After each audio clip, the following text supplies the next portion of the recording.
Pataki joins me right now. George Pataki, three-term governor of the fine state of New York.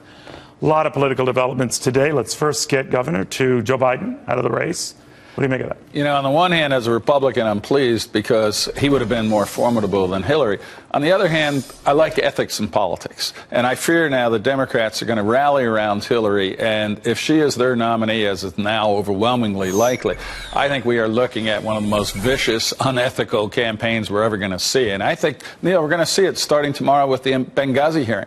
I think you're just going to see a partisan effort to obstruct and avoid getting at the truth. Do you think Republicans cooked that, though, because you know, the Kevin McCarthy line, I mean, they've made it look like it's a political cabal? I think the fact that it's dragged on forever makes it look terrible. But I know that Trey Gowdy has tremendous integrity. He wants to get to the facts. He honestly does. But we're going to see obstructionism. We're going to see rally around Hillary, as opposed to trying to find out the truth. You know, why did she not provide additional support when they called for it? No, I hear you on all the above. But I'm wondering if Joe Biden read into this. There might be something here with all of this, but it's not affecting her with Democrats, and it's Democrats I want to sort of give me a chance of beating her for the nomination, and I was going nowhere fast, so I'm out of this. So his view might have been, Governor, it's not denting her within the Democratic Party. You think it still could if she were the nominee in a general election? I think it should dent her among the American people because, I mean, it happened on September 11th. She went home when they were desperately still fighting to try to defend the ambassador.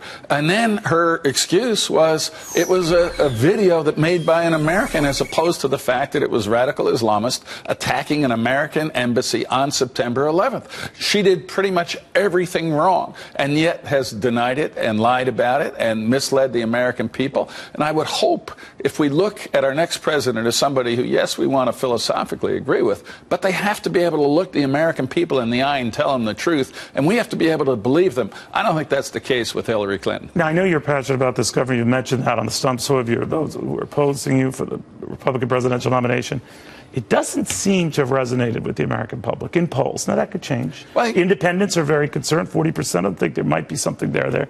But it hasn't broken through. I think two things. First of all, the American people overwhelmingly, including Democrats, know that Hillary Clinton is untrustworthy. And I think that is a horrible thing for a leading candidate to be looking to be president of the United States. Well, but few come off as Pope Francis in polls. Any politician. Well, right? I don't think any poll like her. They're not Pope Francis, but we're also not Hillary Clinton. The second thing is they look at Congress. That depends on the Republican, right? Well, now, Donald Trump, if he were the nominee, if Donald Trump were the nominee, he registers on the same trust level with the General Electric. What do you make? Well, I share that skepticism about Donald Trump. But you would support him if he were the nominee.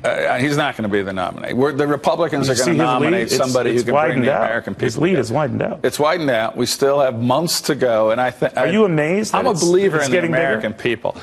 You know, I understand the frustration with Washington. Look at, over the Speaker of the House. And that's one of the reasons that Hillary so far has skated on Benghazi. Is they say, oh, it's the Republicans in Congress. It's not the Republicans in Congress. It's the American people who I believe ultimately are going to say that there should be someone held accountable for that. Do you ever get troubled? I've joked with you before that Republicans have a nasty habit of late of grabbing defeat from the jaws of victory, whether it's 2012 or maybe even now. That's Neil, it's driving me nuts. We look at an administration that, in my view, is failing. We look at their likely nominee who has misled the American people. A staffer we shoot ourselves in the foot over and over again. Instead of talking about growing the economy, shrinking Washington, protecting our security, we get off sidetracked. Every single trap. What do you make of then someone like a Trump who exposes a wound about George Bush keeping us safe during 9/11? How did you feel about that? I think I'm outraged about that. What he said is that had he been president, September 11th wouldn't have happened.